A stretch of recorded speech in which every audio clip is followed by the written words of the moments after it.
Hello and welcome. This is a short bulletin to advise the current state of affairs with the Cervantes Action Group in their situation with the Dandaragan Shire Council. We've had notification that the questions on notice that were submitted to the Shire did not make it through to the correct person, and as a result were not tabled at their meeting, but we are now advised that these questions have been received and will be tabled at the next council meeting. We have forwarded further proof of harm that has clearly borne out the clear and present danger that the practice of fracking presents, and we have yet to have any acceptance or corroboration of these threats from the appropriate people, the councillors or the Shire, which has given rise to heightened concern and alarm. There's an overabundance of witness testimony and the most appalling case histories, and there's ever-mounting damage reports. All of this adds up to justifying our position and firming up the demand for a response opposing fracking, an official response from the Shire. We have advised that our survey has returned a very compelling 90% vehemently opposed to living in a toxic gas field, and we do expect an equally robust rejection from Jurien Bay. This response from the wider community clearly demonstrates that the gas companies, the mining people, do not have social licence. This is essential to their commencement of operations. They are denied social licence. It is not available to them, and therefore they are lawfully prohibited from commencing operations. The unfailingly ecocidal practice of fracking is fiercely rejected by an overwhelming majority that obliges council to adopt a firmly established community position. We have asked council to bear in mind that this intensely emotive issue does not allow for neutrality, wherein each councillor is required to state whether or not they will support the community that elected them to office or go against the majority position. We have also advised that should council unwisely go against the community that they are elected to represent, then such action will constitute a tacit resignation from community service. In short, they either support the community that they are elected to represent, or they support the criminal corporations who are seeking to irreversibly pollute and lay waste to this entire region via the ecocidal practice of fracking. Pursuant to this, we require a simple yes or no from the councillors to the question: will you support the majority position that calls for the Dandaragan Shire's public declaration of opposing fracking? A simple yes or no. It goes without saying that any councillor that does not support the community will be vigorously campaigned against. We also alert councillors that should they require guidelines in making their response or formulating their response, then they should refer to the Constitution of the Commonwealth of Australia 1901. This clearly spells out their duties and mandated obligations. We also advise that we've had a meeting with a prominent mainstream media reporter who has given us an invitation to an open line of communication in regard to this very vexing issue.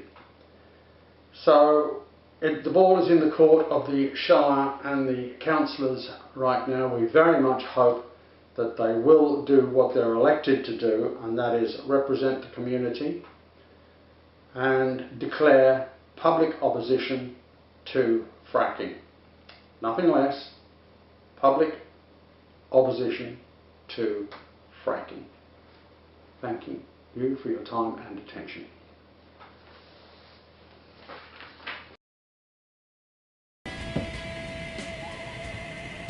Okay, it's fingers away from the thing. Oop. She's zeroed.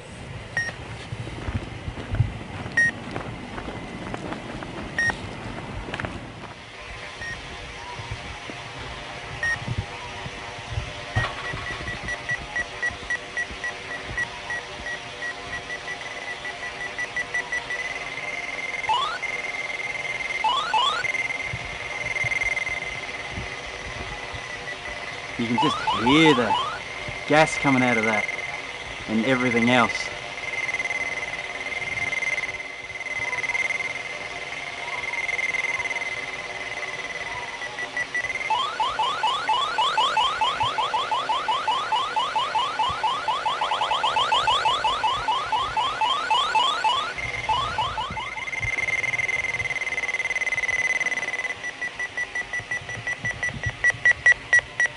Just hold him there for a minute. I'll just turn the meter around. You can see my hands are clear of it. And now you can see it's backing back to zero. We've got 2 dots remaining.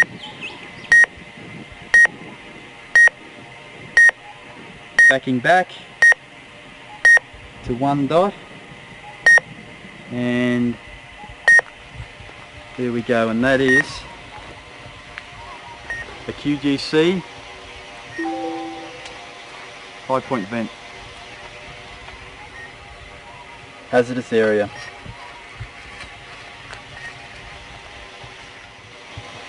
Hear that day in, day out. 24 hours a day, 7 days a week, 365 days a year, every year. This is what's coming, people. There are thousands of these. They're on every single pipeline at specific intervals.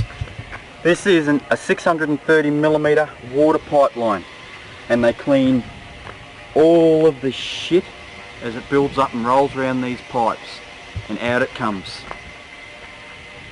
They go all the way along down here, over that ridge, and then all the way behind me. How the f can they justify doing this? And look, you can see the wet around the top of this one. Yep. You can hear it rumbling in that bucket. You want this first? Yep. Okay, and hang on. Yep, zeroed out. Here we go.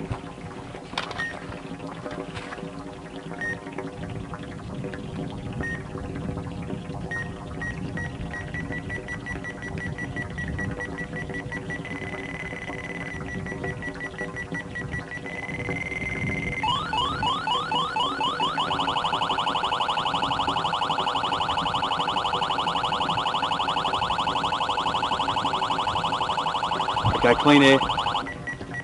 Huh, clean air, yeah right. Cleaner air. Yep, I'll get that rumbling too.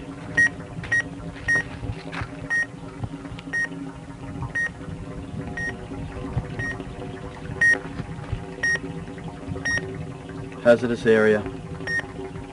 Here I am on the old road, the old Cumberilla Road, not the new highway that's down there, and you can see here we have neighbourhood watch area. There's no one looking out for this neighbourhood anymore. So what we're trying to do is make the CSIRO actually do their testing, because GISRA is paying them to test So that. for people who don't know, who's GISRA? Oh, that's the gas industry sponsored, bought out CSIRO in my opinion, but I'm a little bit cynical. Rightly so. And so when they came out, they tested 43 gas wells, Australia-wide, 43 gas wells. 43 gas wells of over 10,000 gas wells. Then they released the fact that Australian gas wells aren't leaking as much as in America. But when you have a look at this high point vent over here, you realise they didn't test them. I actually sent them an email. I said, did you test these? No, we didn't test any of that. We didn't test any of the infrastructure, the processing plants or the compressor stations or the high point gas vents or the regional ponds that seep off gas all the time. All the nasty shit. Yeah, everywhere that actually counts, they didn't test. They tested 43 gas wells that the companies told them to test, and some of them were decommissioned. Go figure, they weren't even working. Yeah. They were...